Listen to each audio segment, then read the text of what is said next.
Motion Revolver presents Election Map Pro, an exhaustively comprehensive and versatile election map kit containing everything you need to create your own election coverage. Election Map Pro provides a wide range of options. Create detailed, county-specific results featuring all 3,007 state counties from the 50 United States of America. If your project doesn't require detailed county-specific voting results, keep things simple with overall U.S. popular and electoral voting results. Election Map Pro takes you further by allowing you to highlight results for each individual state. Each pre-built individual state screen shows detailed, state-specific information, such as the electoral votes at stake and the current percentage of county precincts reporting. Control the look of all elements and tweak all individual counties and states to reflect specific voting results. Even show how strongly a location is voting for a particular party by controlling the strength of the color. Election Map Pro allows you to showcase voting results for up to 6 political parties. We've made editing this project incredibly easy by designing expression-driven, intuitive data input and customization interfaces. The project comes with 2 pre-rendered, loopable 3D background animations to choose from, as well as an in-depth, detailed video tutorial to help you through the customization process. Election Map Pro, only for Motion Revolver.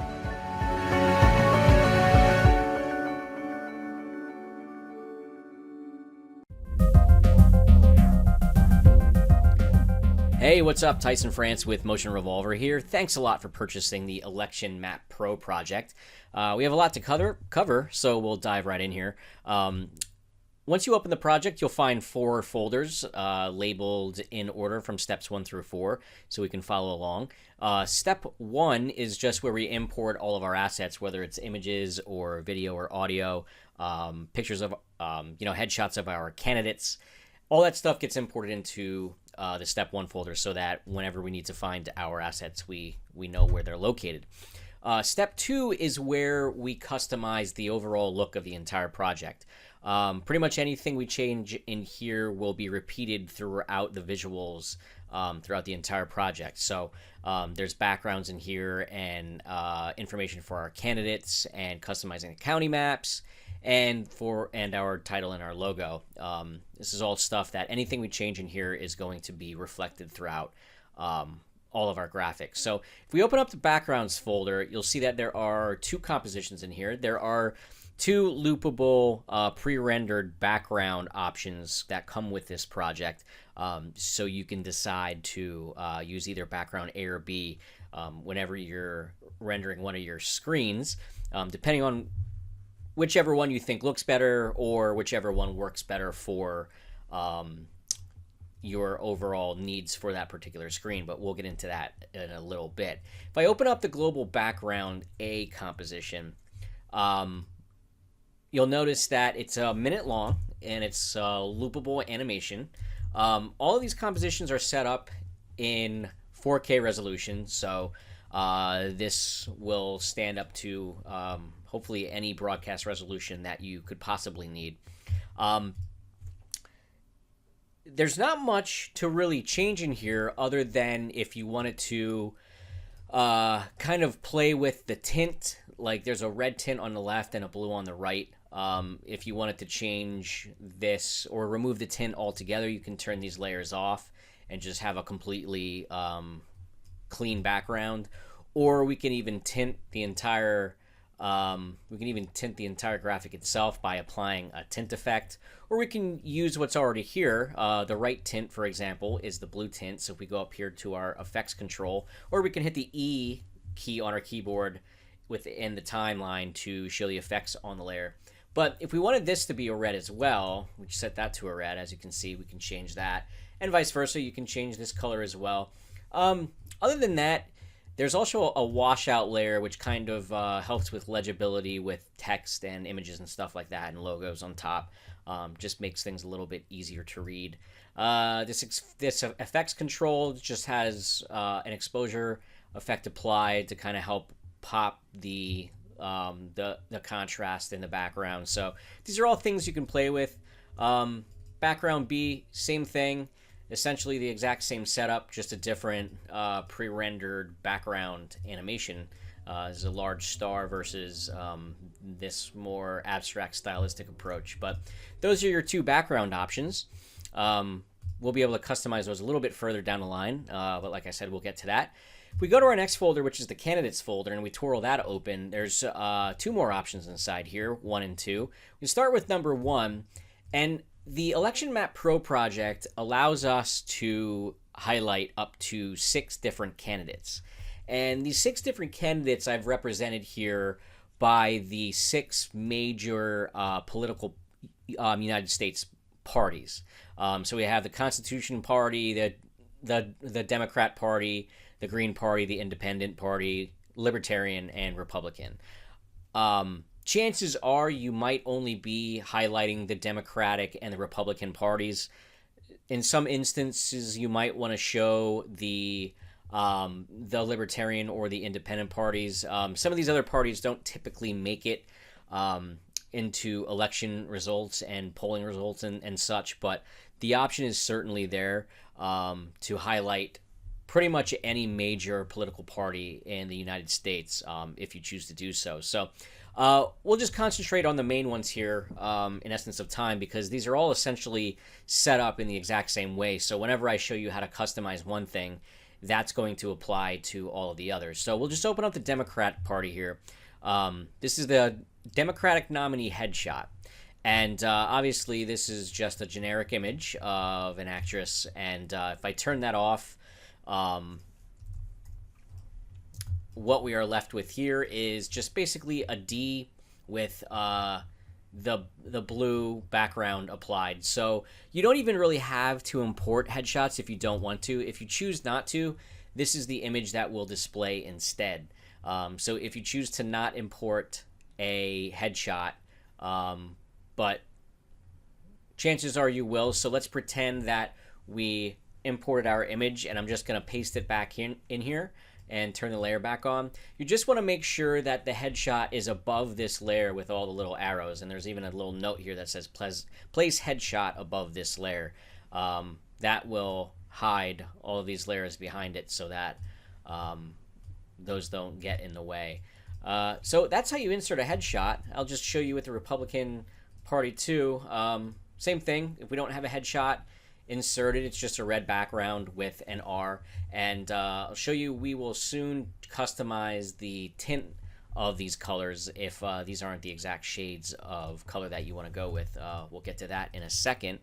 But so that's how you import headshots for all the candidates. And whenever you import a headshot for a candidate, let's say, for example, the Democratic candidate, once you've placed this headshot, this will be displayed throughout the entire project. So you will not have to place another headshot image again throughout any of the graphics. It's all automatic.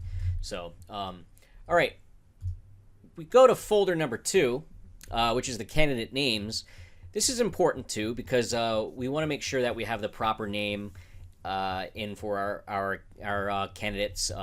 Obviously, we want to know who they are if we didn't put their names in. And again, just like with the headshots, as you can see, the headshot is now reflected here for the candidate, the Democratic candidate, who I have chosen a name of Caroline Fiore for. Don't ask me where that came from. It just kind of popped into my head. But anyway, there's 2 customizable layers inside of each of these candidate name comps. One is the candidate name, and one is the candidate party. Now, chances are you won't want to change the political party, because she's the Democratic candidate, and you probably won't want to change that. In some instances, maybe instead of saying Democrat, you might just want it to say D, and that's fine too. You can just change it to whatever you want. Just remember, whatever you change any of this text to is going to be reflected throughout the entire project. So wherever this candidate's name appears, this is what you're going to see. And wherever this candidate's political party appears, this is what you are going to see. So, for example, we can double-click this, and we can change her name to Mary. Let's say Mary Rose. So We'll just change her name to Mary Rose, and we'll jump ahead here. Don't mind the file structure. I'm just going to show you an example of how this has now updated. If we go here and preview this, we'll now see that this Democratic nominee has updated to Mary Rose. And if I wanted her party to display as just D instead of Democrat, we can do that, and it shows up as just D. So those are ways that we can customize the look and appearance of our candidates throughout the entire project, all through a very simple input interface. One other thing worth mentioning very quickly, if you have not yet done so, which you probably would have since you would have gotten an error message upon opening the project, you want to make sure that you've downloaded and installed the Montserrat font. It's sort of important because the Montserrat font is what this entire project was based upon. It's sort of a derivative of the popular Gotham font, but it's a free font that you can download from Google's web font site. There's a link to the font in the item description and the project files and stuff like that. So go ahead and download that because you're going to need it. I don't really recommend using a different font. You could, but it would be pretty cumbersome to change all of the different fonts throughout the entire project. There's thousands upon thousands of text layers throughout this entire project, and it would be quite daunting to replace the font. But anyway, not to spend too much time here, make sure you've got that Montserrat font installed.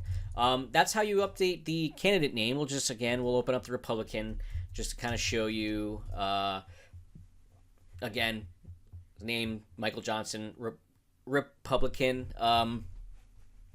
That's pretty much it. I think what I'm going to do here actually is I am going to revert back to her old name, Caroline Fiore. Okay. All right. So these are all the same. All these comps are the same setup. So if you're featuring more than 2 candidates, go ahead and insert the information for those as well. But we'll move on to the next folder, which is the County Maps folder. And the County Maps appearance. This is where if we are going to be highlighting the different counties' voting results throughout the project, this is where we're going to customize the overall look of that. And all right, as you'll see here, this is also where we change and customize the overall look of every candidate's color. So if we didn't like the shade of blue for our Democrat, we could come here and we can click on this little swatch, or we can come down the timeline and click the E key and twirl that open. But if we click the little swatch and have our effects control panel open, and we click on the map white 2 in our tint effect, and if we wanted this just a slightly different shade of blue, I'll try to make this noticeable enough so that you can see the difference. Actually, let's just make this a really dark blue. So let's make this a very dark, saturated blue. All right, so we change that. It's going to take a second to update because, again, there are thousands of layers linked to this. But as you can see, the blue is now changed to our new our new color. I'll revert back to that. And once it updates, you'll see it goes back to our brighter blue. It updates throughout your project. And again, keep in mind, this is updating throughout the entire project. So anywhere the candidate's color appears, this is where you're going to customize it. So again, if we didn't like a Republican tint, we just go up to the tint effect. And if we want something darker, like a more blood red, we can do that. As you can see, it's much, much darker. But this is where you customize all of the colors for all of the different political parties. The none is just in case you haven't reported any voting results in a state or a county. It's just going to display as a gray color for no candidates. Now, there's also the option to add a border to the different counties and states. So right now I have the border turned off because I kind of like the way it looks without a border. But should you want a border, you could just click in this little blank area since we can't see it right now because it's invisible. Or we can come down to our timeline and click on the border thickness. And go up here to our stroke effect, and if we turn that up to say 4, we'll turn up brush size to 4. Again, it's going to take a second to update because it's going through thousands upon thousands of layers once again. But as you can see, now we have a white border between all of our counties. We can change the thickness of that. You probably don't want to go much higher than 4, 5, 6 on the brush size, because some of the smaller counties will sort of get obscured and hidden with a thicker border. But we can also change the color if we go to our border color swatch here, or the layer in the timeline, and again click on the map color tool, and we'll just do something very obvious here so that we can see it. But if we change it to a real bright green and give it a second to update, there it goes. Now we have a very ugly looking map. So I do not recommend this color combination, but this just illustrates what's possible. So anyway, we're going to revert back to our original, let's see, where were we? I think this is going to revert back to 0 on the brush size. Give it a second to update. All right, there it goes. Okay. So yeah, we reverted back to our original. All right, so that's how we customize the county map. Clearly, just to reiterate the fact that anything we change here, this is going to customize the look of all of the states throughout the entire project. So all 50 states plus Puerto Rico and District of Columbia, those will be updated with these brand new colors. So then also, just as important, the title or logo. We don't have to use a title or logo. This actually only shows up in the voting results screens. I'll go back here to the example. So this is our title. I have the Motion Revolver logo put in there right now. It says Election Map Pro. If you have an icon that you want to use, I would recommend placing it within these bounds here on the left side of this guide. Just kind of fit it within this box like I've done here with the Motion Revolver icon. And then your project will be loaded without these layers, so it'll look just like this. Because it won't come with the Motion Revolver logo. It'll just say Election Map Pro. So when you go to your screen, it'll say Election Map Pro. And as you can see, it's all within title safe. But so you can leave it like that, or you can change this to 2016 election.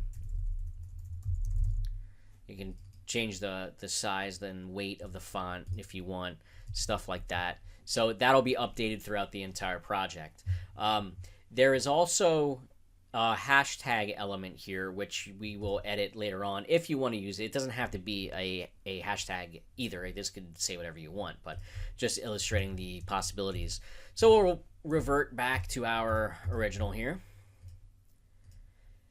And that's the title and logo. All right, so we'll close up that folder. Step 2 is now complete, and we'll move on to step 3, which is, well, project wants to autosave, so we'll give it a minute to do that.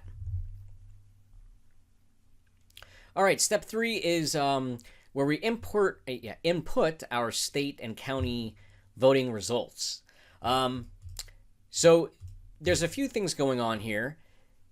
If you are going to be customizing the specific counties of each state, so say for example we wanted to customize the counties in, let's pick a smaller, easier state to deal with.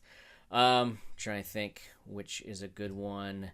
Maybe, yeah, Connecticut. All right, we'll open up Connecticut, and as you'll see, we have the state name here so that we know what state we're working with, and then we have all of the counties applied here. So I don't necessarily recommend clicking within the project window because it's kind of hard to select the different counties in a lot of cases. You'll wind up clicking on an overlapping layer and it sort of gets frustrating. I recommend coming down here and highlighting the different county layers to find them. If you have a state that has a lot of counties, like say for example Texas has, I think it's 200 and some counties.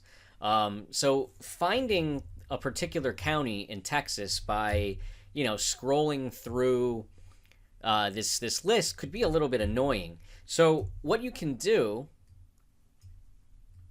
give this a chance to update here. What you can do is say you're looking for, I don't know, Gray County, and you can't find it in this list here. You just come to this little search bar and type in Gray, and now After Effects is showing all of the layers with the word gray in it. So there's a Gray County and there's a Grayson County. So if we're looking for Gray County, it's up here, and that's how we find our county. But let's not get too far ahead of ourselves.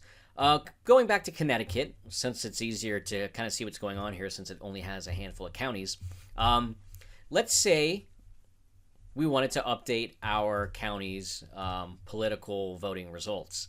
So we'll start here with Fairfield County. Now we want to make sure that our effects control window is open as it is here so that we can see all of the different party layers, or we can go down here, we can hit the E key to show the layers as well, but it's sort of easier just to customize everything through the effects control panel. So anyway, let's say that Fairfield County, the voting results are coming in and it's leaning towards the Democratic Party. So what we want to do is, in every case, make sure that we turn off the none layer, because if we leave the none layer on, it's going to override anything that we do above it. So make sure that only one political party is turned on at any particular time. So Fairfield County is voting Democratic, and let's say so is Hartford and Litchfield. Let's just say, for example, all of these maybe except for one is voting Democratic, and let's keep going here. We'll make these all Democratic. So as you can see, you just click on the layer, turn off none, and choose whatever party, dominant party, is being voted upon. And we'll just pretend that Windham here, Windham County, is voting Republican instead of Democrat. So as you can see, we've updated Connecticut to reflect how the voting results are coming in on a per county basis. Now, this is all great, but another feature that's kind of cool is to show how strongly a county is actually voting for that candidate. And we can do that by changing the tint of the party's color. So since Fairfield County here down in the bottom is voting, actually let me zoom in here so we can see what's going on. Excuse me. I'll let this refresh. Okay. So Fairfield County is voting Democratic. But let's say it's not voting heavily Democratic. Let's say only, say, 54% are voting 54% are voting Democratic. So it's not heavily favored in the Democratic side. So what we could do is change this amount tint to say whatever percentage is coming in. So 54% is only barely Democratic. So if it were less than 50%, it would be some other party, whether it be Republican or whatever it is. So I'm just going to go around here and say, let's say Litchfield, for example, is voting, I don't know, 81% Democratic. Let's say New Haven is voting 70% Democratic, and Hartford is voting, I don't know, let's say 65 Democratic, and Middlesex is voting 90% Democratic, and let's see, what else do we got here? Tulane County is voting maybe 55% Democratic, and let's say, you know what, I'm going to reverse this. I'm going to make this 80, and I'm going to say, because of its proximity to New York, I'm just going to say that Fairfield County is voting like 95% Democratic. So as you can see, by changing the percentage in which a county is voting, you've changed the overall saturation and strength of the color, which it gives you an idea of how strongly a specific county is actually voting. So let's say, for example, Windham County here is actually only voting, you know, since this is a very blue state, let's say Windham County is really only voting 52% Republican, which would make sense. And let's just say, for example, Toland turns out to be a very conservative county this election cycle for whatever reason. Let's make it a Republican county, and let's make it a 90% Republican county. So now you can see we have a lot of variation here between the different counties in terms of how they're all voting. So there's a great deal of customization options here, and it's very flexible. It's very powerful. It is a little bit tedious to go through every single county individually, but that's the way this project is currently set up. And you don't have to necessarily worry about the different percentages. If you just want to choose a color and let them be, that's fine too. It just depends on how detailed you really want to get with this. So what I'm going to do is, since we've gone through this, I'm actually going to revert all of these back to I'm going to revert all these back to none. And make sure I turn the percentages back up as well. All right. So as you can see, all I'm doing here is I'm reverting all of these counties back to their no result state, and making sure that the percentages are... Okay, what happened here at Toland? Oh, I didn't click none. All right, there we go. Okay, so that's how you customize the counties within a state. Again, I can show you another state. Just for example, we'll go down in here to Pennsylvania, since we're familiar with the great state of Pennsylvania. Just let this load here for a second. We'll zoom out. As you can see, there's a lot more counties in Pennsylvania than there are Connecticut, clearly. But again, if we can't find a county, say for example, we're looking for Lehigh County, we just type it in there and we can find the county that we're looking for, so that we can customize the exact one. But all of these states are set up in the exact same fashion. You just choose a party affiliation, make sure that you turn none off, and you can play with the strength, the saturation of the party's color, and that's pretty much it. All of these states function in the exact same way, all 50 states, including Puerto Rico and District of Columbia. So that's the process of customizing the counties. Moving on to the state results, if we didn't want to highlight specific counties, we can just do the states. So if we open up the state results input, we're presented with a customization interface, which has all of our preset... Actually, I have to go down here and shrink this a little bit. Forgot to do this. Let's see. All right, that looks pretty good. So we're presented with this interface that shows us a map of the U.S. with all of these little icons here on the right, with each state represented. And then each of our party swatches, which we wouldn't customize anything here. These are just here for you to color pick to make it a little bit easier. So let's say, for example, Pennsylvania is voting Democratic right now. All we would do is we would go down to, I believe it's map. Let's see if this is correct. Nope. Go to map black 2. So we click on our little our little state swatch, and we go to map black 2, and we use our little color picker. We'll go up here to choose Democratic. Excuse me. So, for example, just like with the other county results, we can change the intensity of that as well. So if Pennsylvania is only voting slightly Democratic, we can turn that down, or we could bump up the opacity, or we can just leave it at 100%, and that's that. We'll go to Texas.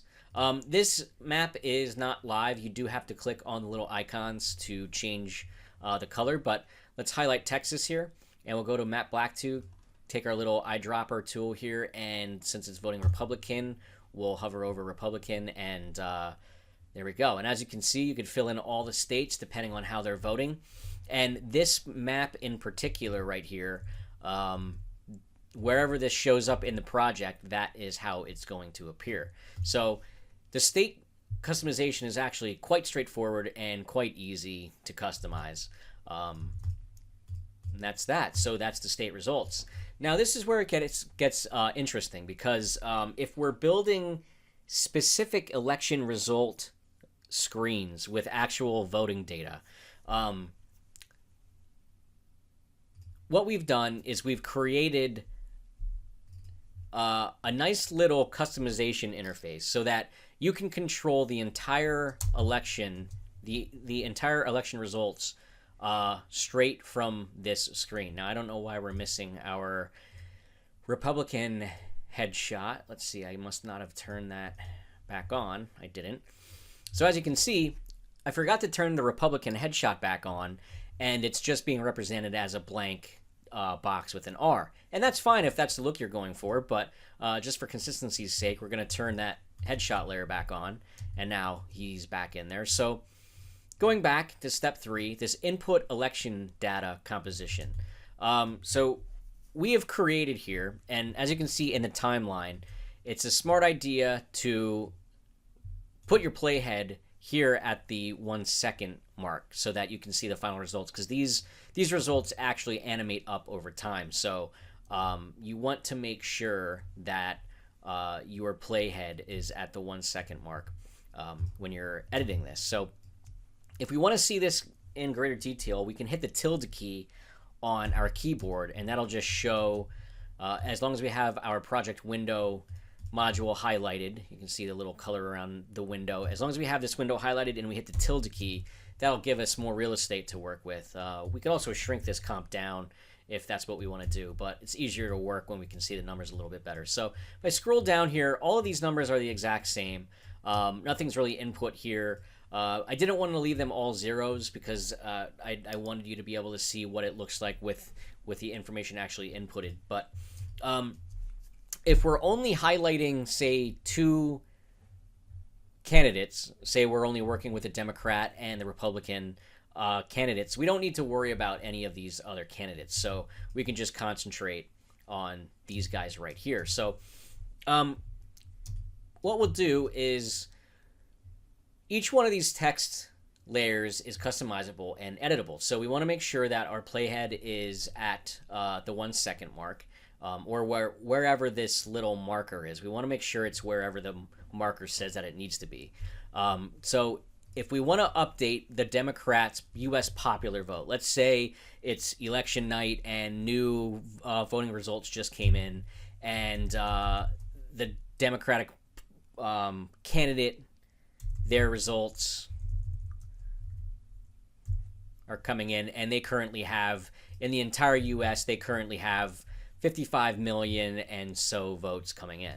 So for all percentages,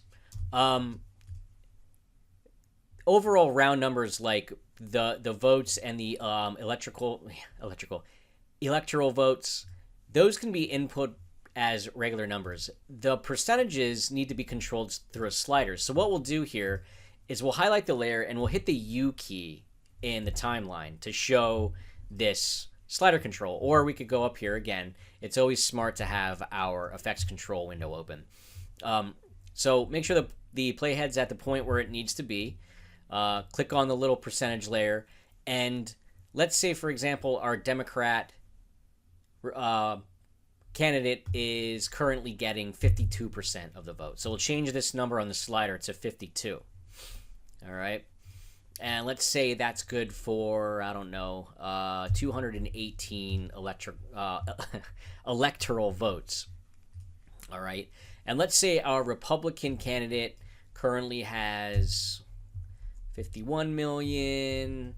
Let's say, let's just come up with a number here. All right. And then again, we click on the little percentage and we change the percentage to 48, because if we're only highlighting 2 candidates, chances are we want to work with around 100% number, but let's just drop this down to 46, so we actually wind up having 2% to play with. And let's just say our independent party is actually running, and they are currently getting 2% of the vote. We can change the electoral votes, 106 maybe, and let's just say they won one state and they're getting 3.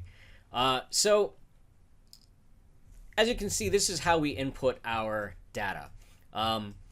Again, if we're only concentrating on our Democratic and Republican candidates, we could just scroll down here. We can input data for every single state that we need. If we only need to highlight a few states, then those are the states that we customize and we leave the others alone. No need to customize those if we're not going to be showing them. We'll let this auto save for a second. But let's go down here to, let's say, excuse me, Pennsylvania. Once again, we'll use that as an example. So our Democratic Party being blue, as you can see by the color here, and Republican with red.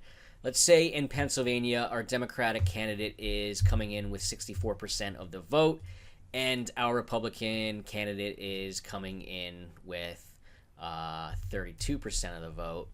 And then obviously we can change our numbers here.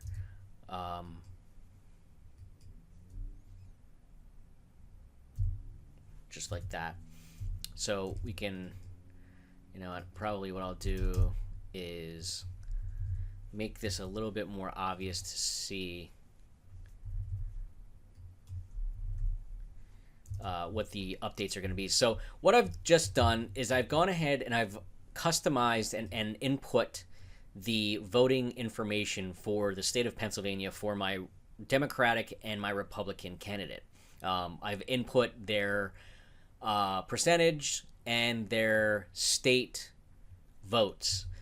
So these state votes are obviously different from the overall popular vote. The overall popular vote is all of the states combined. So that's what these two numbers are, and then the electoral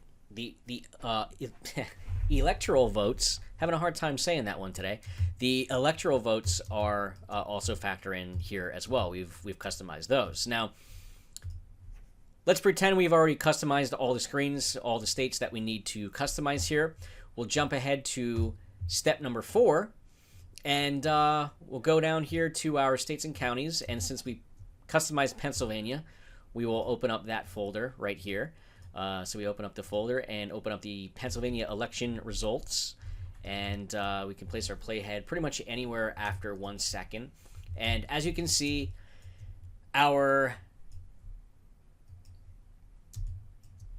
election results screen. So there's a few things to cover here, but real quick, you can see that the information for our candidates is now updated. So we go back here, we'll scroll down. You'll see that 64%, 10 million votes for our Democrat with 218 electoral votes, and 32% for our Republican candidate with their state votes. Now, keep in mind, these state screens, this percentage is reflective of the state vote, not the overall vote. The overall votes are only reflected in the U.S. maps, which we will show in a second. Now, we didn't customize any of the counties in Pennsylvania, but let's actually just go back here real quick, and we'll change one of the counties to, just for example, we'll change it to Democratic, and then we'll go back here. Now you can see that this county that we just updated is now blue. So just to show you that when you do update these counties, it is reflected throughout the entire project. Now, if you didn't want the state to have any kind of any sort of county visible at all, you could just highlight the state counties layer in the timeline and go up here to the effect control and just add a tint layer, and you could just change this. Say you wanted it to be red, you can just change these colors to red, and now you just have an overall solid color state without any county variation whatsoever. But we'll delete that. So now that we've jumped ahead to step 4, which is where we select our render screens, you'll see there's one for each state, all 50 states, and again, Puerto Rico and District of Columbia. When you open up one of the election result screens, there's a few options here. Right now, I'm only displaying the Democratic and the Republican candidates. If we wanted to show more candidates, we would just activate these layers here. So if we wanted to show the independent candidate, we just turn that on, and these other candidates. Now, these aren't laid out well, and the reason for that is because there's really just no way to know how many candidates each customer is going to want to show. So you can use this candidate control layer here to sort of scale down the size, and then you could just grab these and move them around if needed. So you can create your own custom look very, very easily and quickly. But we'll revert back here to our Democratic and Republican candidates to show you what else is going on in these state screen comps. So there's a background A and B option. Right now we have background A activated. If we turn on background B with the star, you see that's a great look too. So we'll leave that on for now. There's also a few other things going on in here, and if we scroll down, we can see there's a few animated properties, including the percentage, the electoral votes, and the precincts reporting. Precincts reporting is an indication. It's a popular indication among newscasters to show how many results of a state's voting process has come in. So, like for example, if the voting night is only about half over and only 46% say of precincts are reporting, we can open up this composition, go to this little end tab here, hit the U key to show the keyframe, or we could just come up to our effects control, make sure that our playhead is here at the end.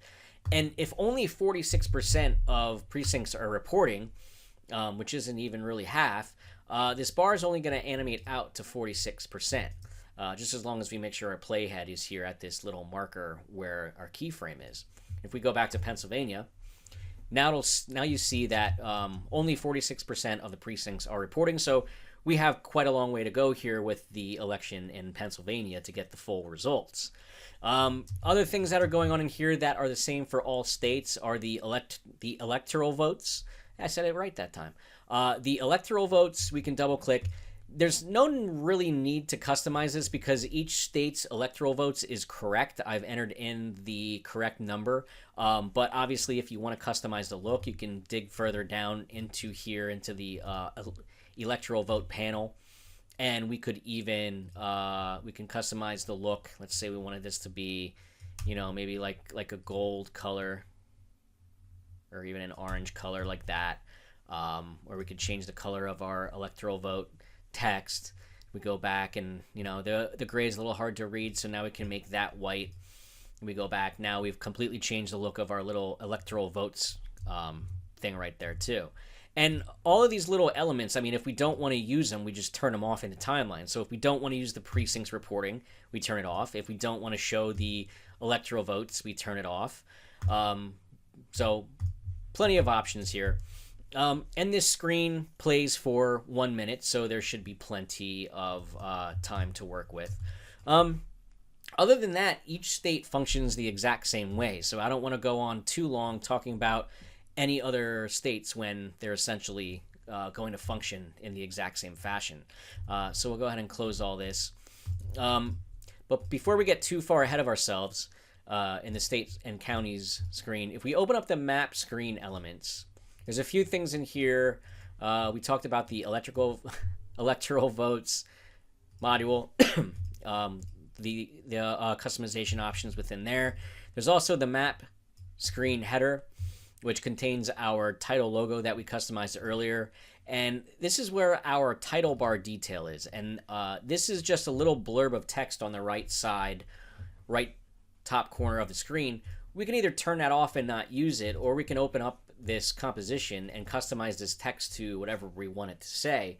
You can even have it be your I don't know, your TV station, or whatever it might be. As you can see there, you can change it to anything you want. All right, so that's pretty much that. As far as the US maps go, these are very straightforward as well. We twirl this open. The electoral vote just shows basically a map of the US, and then the popular vote is essentially the same thing, another map of the US. So you can customize these to be whatever you want inside of the US map customization that we talked about earlier in the tutorial. But same thing here. We can also turn on additional candidates. They're sort of out of view right now, but there's a candidate control that if we move this up, we can see more of the candidates there as well. So that's essentially, trying to think if there's anything I missed, but I do believe that basically covers the very core of the customization for the Election Map Pro project. I don't believe I missed anything, but if you find that you have any questions or comments or concerns as you're working with the project, please don't hesitate to contact us at motionrevolver.com or through our VideoHive author page. There's an email form on the bottom of that screen as well to get in touch. Or Tyson at motionrevolver.com is another way to get directly in touch with us. But I believe that covers it. Hopefully I didn't miss anything. But thanks again for purchasing the Election Map Pro project. I really appreciate it. And best of luck with your project.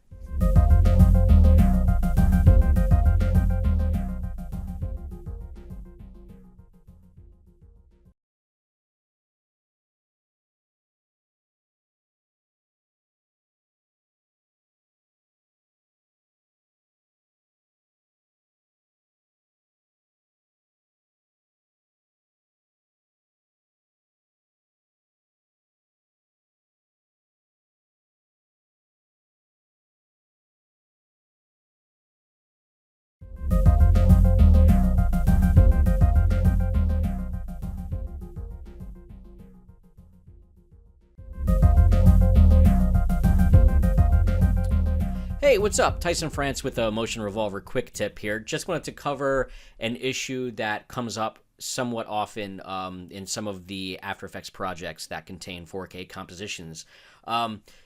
There are instances, obviously, where you're not going to require the 4K resolution. And sometimes as an After Effects author, creating a completely different version with standard HD resolution compositions is a fairly large undertaking. So typically what I do as an author is sometimes I will leave the project set up for 4K rendering and not actually create separate HD compositions to render directly from. So this can sometimes create confusion as to how to render a standard HD resolution clip if you aren't already familiar with how the render queue can work. So what I have in the project window here is a 4K composition. As you can see here, it's I'll bring up the composition settings. It's 3840 by 2160 pixels large, and that is standard 4K 16 by 9 resolution. So if we have this 4K composition, but we want to render it in a standard HD 1920 by 1080 resolution, industry standard 1080p resolution, what we can do is we can take our 4K composition and drop it into our render queue. And then where it says output module, we just click on the blue text here, whatever preset is set here. It doesn't really matter. We just click on this text, which brings up the output module settings. And what we want to do is resize this composition to be standard HD size. So we'll click the little resize button here, and we can click and drag this or click and enter something to be whatever resolution we want. Or we can click on this little custom setting here, which has a bunch of presets, which is kind of handy, and typically you're going to want to use one of these in here. So usually what you need is already set up as a preset. So if we want standard 1080, obviously you can see there's also 720 and a bunch of other standard settings here, but we'll select HDTV 1080 29.97, which would be the NTSC standard. Leave the resize quality to high.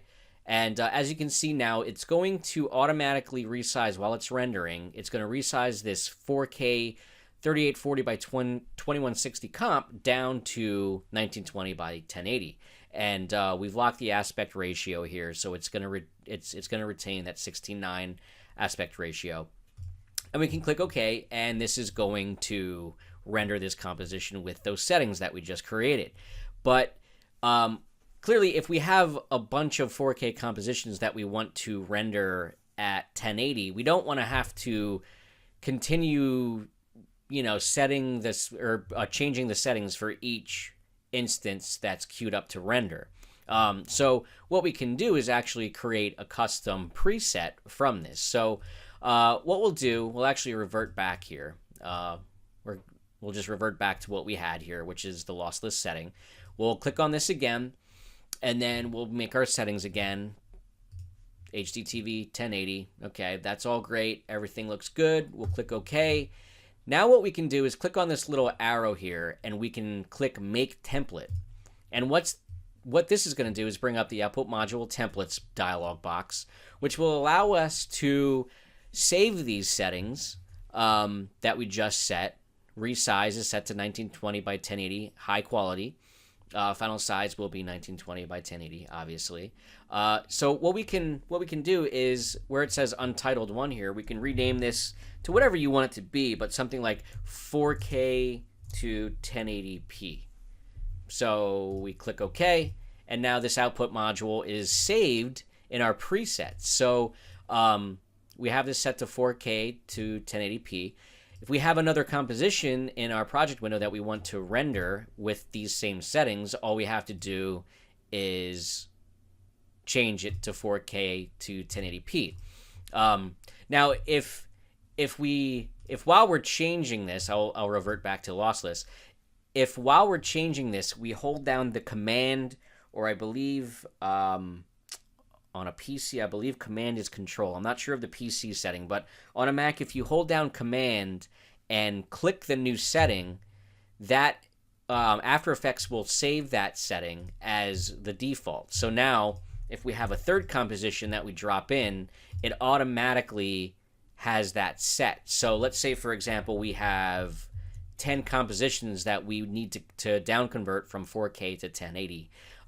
If we grab all of these compositions and drag them into the render queue, as you can see, they all have retained that preset because we held down control while we were selecting the new preset that we created. So as you can see, this sort of automates the process very well. This also works with any resolution. Say, for example, you're working with a 3K resolution composition or a 2K resolution comp that you need to downsize. You can change the settings to fit whatever needs that you require. But that's pretty much it. That's how you down convert resolutions to smaller resolutions. I hope you found it useful. If you have any comments or questions or concerns, feel free to contact us, and we'll be happy to answer your questions. But thanks a lot for watching.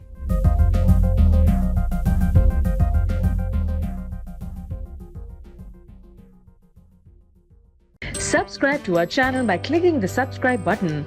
Click the bell button and enjoy the latest uploads from our channel.